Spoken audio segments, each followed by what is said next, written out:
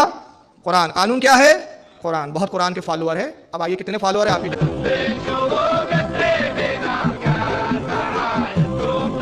ये national day मनाया जा रहा है, आप मिलादुन नबी मनाओ, बिदअत। जिस दिन इन्होंने कब्जा किया वो डे को आज तक मनाते हैं, ये जश्न कब्जा मनाते हैं। तलवार इतनी पतली ला रहे, वो बता रहे हैं किसी काम की नहीं है ये।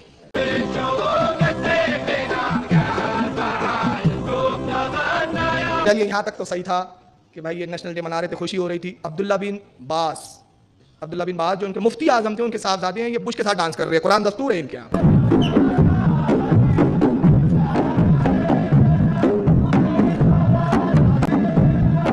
हर बात में आपसे हदीस का मुतालबा, हर बात में हदीस में है क्या, हदीस में है क्या? यारो हमसे भी तो कहने दो, ये हदीस में है क्या? और अल्लाह तो फरमा रहा है यहूद और नसारा तुम्हारे कभी दोस्त नहीं हो सकते, और जो उनसे दोस्ती करे वो उन्हीं में से है, और तुम उनके साथ रक्स कर रहे हो। और दुनिया की वाहिद हुकूमत है, मुबारकबाद के लायक है सऊदी अरबिया की हुकूमत। अच्छा बेटा रियाल पे बोल रहे हो। मैंने बताया कि इनका झंडा क्या है? कलमा तैयबा, कलमा ला इलाहा इल्लल्लाह। अब उसकी तौहीन कैसे होती है? ये फुटबॉल है, वर्ल्ड के जो मैचेस होते हैं फुटबॉल के टूर्नामेंट, उसमें जब टीमें जाती है तो जितनी टीमें शरीक होती है फुटबॉल पे सबका झंडा डाला जाता है, और जिस दिन वो फुटबॉल का उद्घाटन होता है पूरी टीमों के कुछ अफराद मिलकर वो फुटबॉल को ग्राउंड में लात मारते हुए घूमते हैं। सऊदिया ने भी शिरकत की, उनका झंडा चूंकि कलमा तैयबा है वो भी डाल दिया गया फुटबॉल पे। खुद तौसीफ रहमान भूल गए कि जिस हुकूमत को हमने मुबारकबाद के लायक बोला था, अब उस हुकूमत का मजाक कैसे उड़ा रहे हैं। अब ये क्लिप सुनिए। यहाँ पर थाईलैंड लॉटरी जो कि आम है पूरे सऊदी अरब में, करीब हर खास और आम जिसमें मुब्तला हो रहे हैं, ये जो कैसी है, ये लॉटरी का जो सिस्टम है, जो सूद, ये जुए की एक किस्म है, जिसमें कुछ को कुछ मिलता है, कुछ को सारे पैसे उसके ज़ाया बर्बाद हो जाते हैं। तो इन तरीकों से बचिए और हलाल रिज़्क़ की कोशिश कीजिए। बचना चाहिए बोल के किनारे से निकल गए आप, पूरी मजम्मत तौर पर एक तकरीर करते कि कैसी हुकूमत है नाकारा, इस्लामी हुकूमत का बैलेंस चल रहा है, कुरान दस्तूर है, यहाँ पे लाठियाँ कैसे चल रही है भाई? ये अपने लिए कुछ भी नहीं है, दूसरों के लिए सब है। हम अपने औलिया को माने तो बड़ा प्रॉब्लम हो जाता है इनको। इनके नज़दीक गरीब नवाज वली नहीं है, दातागंज बख्श वली नहीं है, जुनैद बगदादी वली नहीं है। इनका वली कौन है? आइए जरा महराज रब्बानी से सुनिए इनका वली कौन है। वकान यत्तकून, और जो अल्लाह रब्बुल इज्जत से डरते हैं, वो लोग कौन हैं? अल्लाह के वली। और याद रखो, जाओ आज के दिन मैं ऐलान करता हूँ, अहले हदीस जिसके बारे में तुमने ये अपनी मजलिसों में ये बयान दिए हैं, इनके अंदर कोई वली अल्लाह नहीं होता। मेरा बच्चा पैदा होता है और वो अल्लाह का वली होता है। क्या जो बच्चा भी पैदा होता है गैर मुकल्लिदों के यहाँ, वो अल्लाह का वली होता है? अच्छा चलो, जब पैदा होते से वली होता तो जरा अपने सबसे बड़े वली की खबर लीजिए आप, जो खादिमुल हरमैन शरीफैन हैं।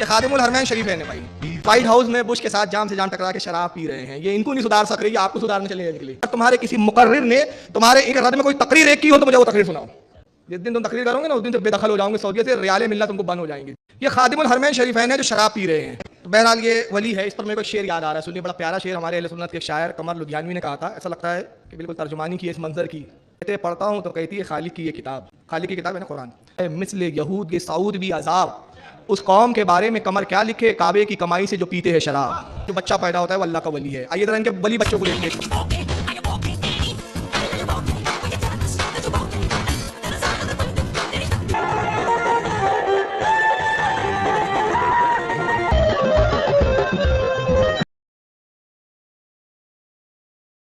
सैकड़ों क्लिप है, कई 100 क्लिप है। ये मैं ज़्यादा नहीं दिखाना चाह रहा क्योंकि उलमा का एहतराम है, सिर्फ एक बात बता रहा हूँ, आपने इतना देख लिया काफ़ी है। गंज के कुछ चावल ही काफ़ी है कि बिरयानी कैसी है। रंडियों पे नोट उठा रहे हैं शेख लोग, इनके वली। अब वो नोट कौन सा है? तुम्हारी हराम की अय्याश की कमाई है, अय्याशियों में लुटाओ। मगर दर्द इस बात का है कि जिस नोट को तुम रंडियों पे लुटा रहे हो वो नोट क्या है, जरा उसको देख लीजिए एक बार। सऊदीया का नोट, मदीना मुनव्वरा बना हुआ है इसके ऊपर। कुछ नोट हुआ है जिसपे खाने काबा बना हुआ है, बैतुल मुकद्दस बना हुआ है। ये सऊदीया के नोट है जिसपे मस्जिद नबी, खाने काबा, बैतुल मुकद्दस, ऐसे नोट जिस पर ये मुकद्दस मकामात की तस्वीर है, उन नोटों को तुम रंडियों पे लुटा रहे हो। इस पर इन मौलियों की जबानें नहीं खुलती। आखिरी में एक एंड कर रहा हूँ यहाँ पे, 2-3 चीजें थी छोड़ दिया। 12 हमने इनको मनाज़िर के चैलेंज किए, हमारे उलमा मुसलसल चैलेंज कर रहे हैं। मैं 3 चैलेंज यहाँ सुना रहा हूँ, ये आपके लिए काफ़ी है बताने के लिए कि अल्हम्दुलिल्लाह अल्हम्दुलिल्लाह हमारे उलमा सुन्नत इनकी एक बात का मुंह तोड़ जवाब देने की सलाहियत रखते हैं। पहला चैलेंज दोहरा रहा हूँ जो मैंने इसी सरजमीन रे रोड पर किया था, सुन लीजिए उसको। और अगर ये गैर मुकल्लिदीन तक मेरी आवाज़ आ रही है तो मैं इस बात पर उनको मुनाज़रे का चैलेंज कर रहा हूँ, मुनाज़रे के साथ।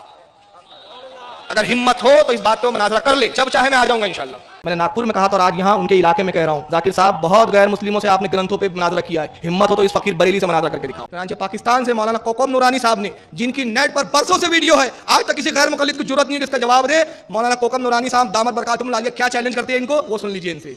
हमारे अकीदों का सबूत चाहिए कुरान हदीस में मौजूद, मगर वो तुम हो जिन्होंने असलाफ के तरीके को छोड़ा। सहाबा के खिलाफ गालियां तुम्हारी किताबों में है, नबी के खिलाफ बुराइयां तुम्हारी किताबों में है, अल्लाह की बुराइयां तुम्हारी किताबों में। हमारी तरह नहीं है कि सिर्फ अंग्रेज को माने बाकी किसी को ना माने, ये हमारा तरीका नहीं। हवालों को रखो एक तरफ, यहाँ 2 कढ़ाइयां ला के रखो, आग जलाओ, उनमें तेल डालो, जब तेल खौल जाए एक में मैं पूछता हूँ सच्चे हो तो आओ कूदो दूसरी में। ये मौलाना कोकब नूरानी और ये एक हमारे और अहले सुन्नत के जाबाज आलिम हज़रत सैयद मोहम्मद इरफान शाह मशहदी अभी मौजूद है। ये सब उलमा, इनका भी जरा चैलेंज सुन लीजिए, हिम्मत हो तो जवाब दो। मैंने वहां भी बाकायदा तौर पर उलमा को यह कहा था कि अगर आप हमें ऐसा माहौल फराहम कर दें कि बात आप सुन सके तो हम हरमैन तय्यबैन में यह साबित करने को तैयार हैं कि कुरान और सुन्नत की रोशनी में तुम्हारा अकीदा गलत है। हमारे अहले सुन्नत पाकिस्तान तुम्हारे तवज्जुह से सऊदी गवर्नमेंट को चैलेंज करना चाहते हैं कि अगर तुम्हें अमूर को शेख साबित कर दो तो हरमैन के सामने चौराहे में खड़ा करके हमारी कदरें मानो, और अगर 1 घंटे में हम तुम्हारे मुफ्तियों को नहीं देते तो फिर मान लो कि दुनिया में अहले सुन्नत का मजहब सच्चा मजहब है। हज़रत इरफान सैयद इरफान मशहदी थे, हुसैनी खून था और गरज कर बोला जैसे यजीद के सामने करबला में बोला गया था कि अगर हमारा अकीदा गलत है तो सऊदी हुकूमत के बड़े बड़े मुफ्तियों के साथ बिठाओ, चंद मिनटों में, मौलाना मशहदी फरमा रहे हैं कि अगर चंद मिनटों में तुम्हें नंगा ना कर दूं तो फिर अब हमारी गर्दन काट के चौराहे पे फेंक देना। मगर आज तक इनके किसी भी मुफ्ती को जरूरत नहीं हुई। लोगों को ये बहकाने आते हैं, मैं बारहा कहता हूँ, ये उससे बात करने आते हैं जो कुरान और हदीस जो नहीं जानते बेचारे, ये कारोबार करने वालों के पास आते हैं ये। तो बहरहाल बहुत सारी चीज़ें हैं।